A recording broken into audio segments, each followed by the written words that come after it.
Au terme de la lutte, la démocratie triomphe.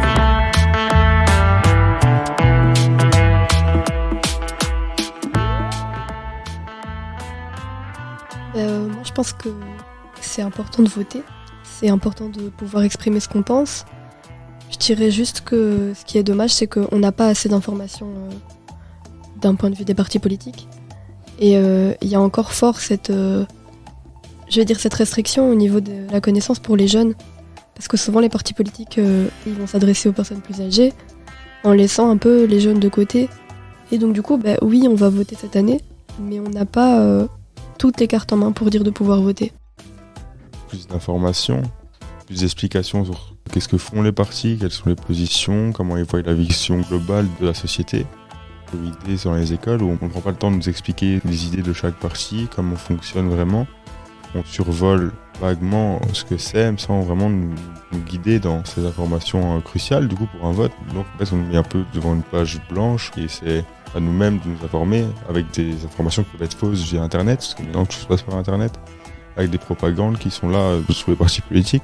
Donc c'est de savoir à nous-mêmes filtrer sans avoir ces informations nécessaires pour pouvoir avoir un vote clair dans notre tête.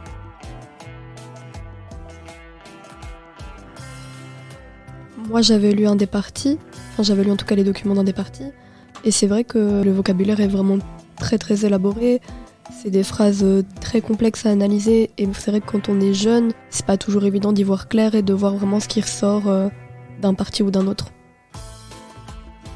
Pour moi, c'est sûr que c'est pas clair, sachant que c'est dans un langage assez soutenu, assez développé pour un domaine politique justement, des écrits qui ne sont pas adaptés à la majorité de la population, qui sont exprimés dans un langage beaucoup plus soutenu, plus officiel.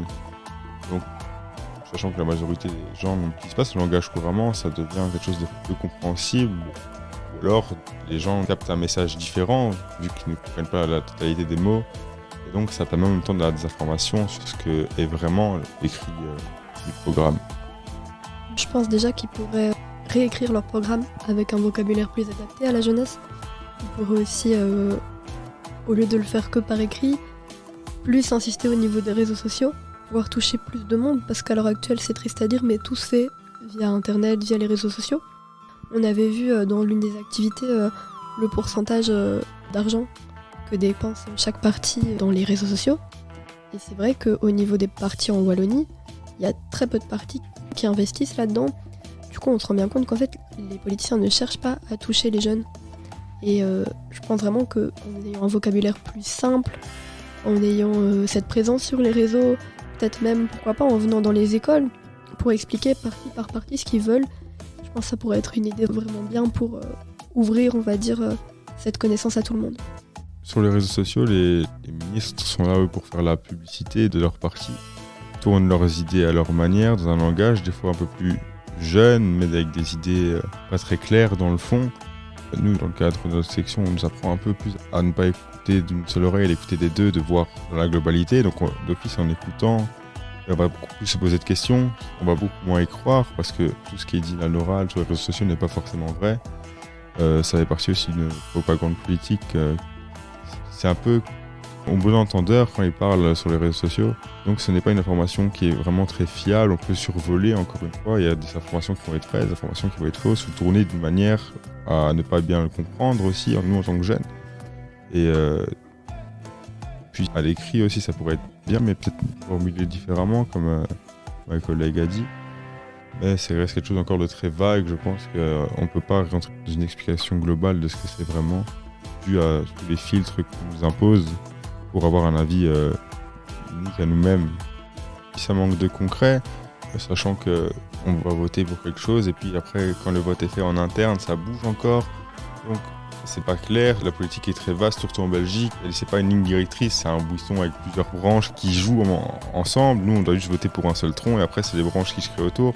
Donc même en votant pour quelque chose, ce sera de toute façon flou, on ne comprendra pas tout ce qui se passe en votant pour ce parti-là, pour cette idée-là. Ça reste vraiment très flou à ce niveau-là. C'est vrai que ce qui empêche les gens de voter, ou qui, je vais dire, les démotive à aller voter, c'est vraiment cette coalition qui est faite entre chaque parti. Et en fait, même en votant pour un seul parti, Ils vont d'office s'allier avec d'autres partis pour atteindre les 50%. Et je pense que peut-être modifier ça pourrait être bien. Ou en tout cas trouver des solutions alternatives et quand même laisser le parti qui a le plus de voix diriger. On voit que le monde ne change pas vraiment, malgré qu'il y ait des votes des fois différents, des partis différents. En soi, ça reste toujours la même chose avec quelques micro-changements, mais on est toujours sur la même ligne directrice. Je pense que le système politique en Belgique est fait comme ça. C'est quelque chose de très filtré, de très cadré.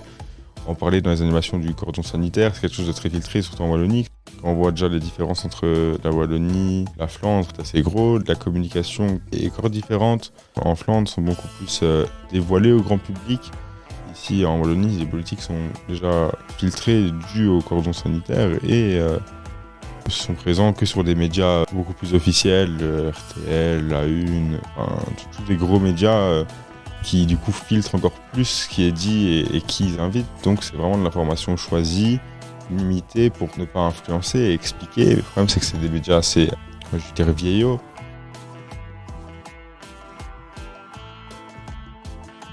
Ça permettrait de voir la politique sous un autre angle et de voir les politiciens aussi sous un angle un peu plus privé, ce qui éliminerait cette barrière qu'on a beaucoup en Wallonie entre les politiciens et les autres.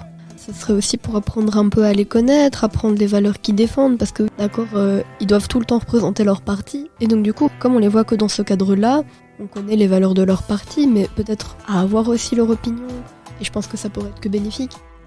Je ne suis pas sur les réseaux sociaux. Je ne suis pas parce que je veux me préserver de toute propagande personnelle. Donc, je n'ai pas de problème à regarder ça sur un média. Et sur les réseaux sociaux, je trouve que l'information peut être trop vite déformée, trop vite prendre beaucoup d'ampleur et puis créer du coup des bulles autour des politiciens de fausses informations, de mauvaises informations. Et donc, ce ne serait pas bénéfique pour moi de les suivre sur les réseaux sociaux qui ne sont pas en soi leur lieu de travail mais leur lieu de présentation. Les politiques savent très bien comment fonctionne la jeunesse, il faut leur donner quelques explications vastes. Les jeunes n'auront pas les filtres appropriés et donc ce sera beaucoup plus de fausses informations et voilà. Sur leur compte personnel, chacun est libre de poster ce qu'il veut. Je pense que ça reste quand même une des bases, on va pas poster quelque chose qui nous met pas en valeur par exemple ou qui représente pas ce qu'on reflète. Faire diffuser des informations sur les réseaux sociaux, mais via des médias encadrés par des médias, pas les politiques eux-mêmes, mais via des petites capsules sur TikTok, Instagram, Facebook. Des capsules de médias un peu plus jeunes qui sont beaucoup plus dynamiques et peut-être aussi beaucoup plus attrayants pour les jeunes. Même la RTBF a maintenant des comptes TikTok pour les jeunes. Et justement, sur ces réseaux-là, peut-être parler de ça. Oui, certaines choses pourraient être encadrées par des médias, mais je pense que leur compte personnel peut déjà aider, en tout cas, à toucher les jeunes et à les informer. Et oui, il y a ce parti de propagande, on va dire. Mais maintenant, dans tout, n'importe qui, par exemple, on va parler à une personne qui est pour tel ou tel parti, bien sûr qu'elle va généralement pousser pour qu'on soit du même avis que la personne, pour qu'on aille vers le parti qu'elle défend. C'est un peu normal, et ça, j'ai envie de dire, c'est de la politique.